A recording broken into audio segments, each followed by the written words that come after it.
السلام عليكم. اليوم جبت لكم هذه الوصفه ان شاء الله تعجبكم. وصفه معروفه، طاجين جبن بطريقتي. انا حكمت درت على الدجاج وحطيته يغلي في حبيبه بصل مع ملح كركم فلفل كحل. بعد ما طاب فتوه مليح بهذه الطريقه،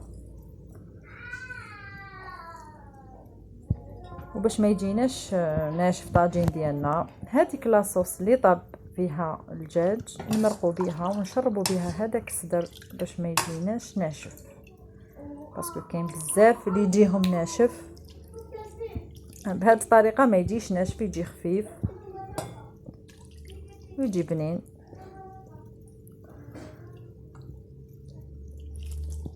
ولا صوص بيان سور كاين بزاف اللي بعد ما يطيب يزيدوا ياكومبانيوها، اللي ما يحبش حاجه ناشفه نقولوا يزيد ياكومبانيها.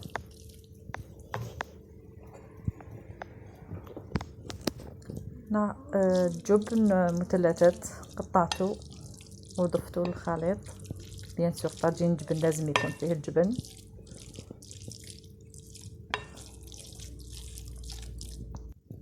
في جهه واحده اخرى كنت درت 4 حبات بيض وقريصه ملح مع كاس حليب، ولا تقدروا ديروا ياغورت ناتور.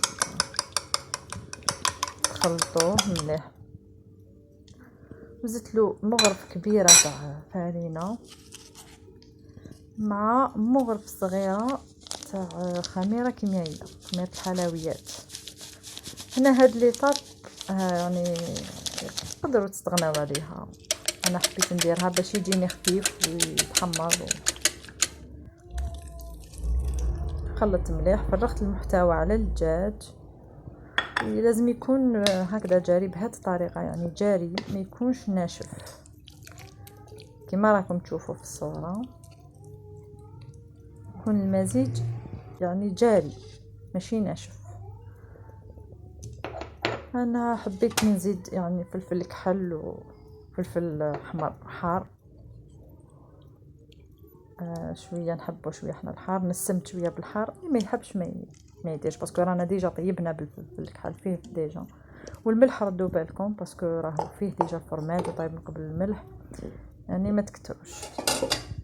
هنا كنت جبت البيغاكس ديالي، درت له الزبده، دهنته، فرغت المحتوى كامل فرغته فيه ومشيت بالمغرف كما راكم تشوفوا.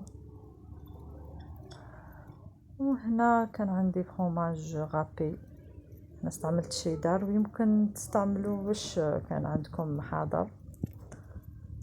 درت كامل على الوجه ودوكا ندوه يطيب. كان ديجا الفرن شاعل، الفور ديجا شعلته كان سخون. اي فوالا هنا راه واجد، حمرته مليح. ان شاء الله يعجبكم، يجي خفيف وبنين. جربوا الوصفه وشاركوا في القناه.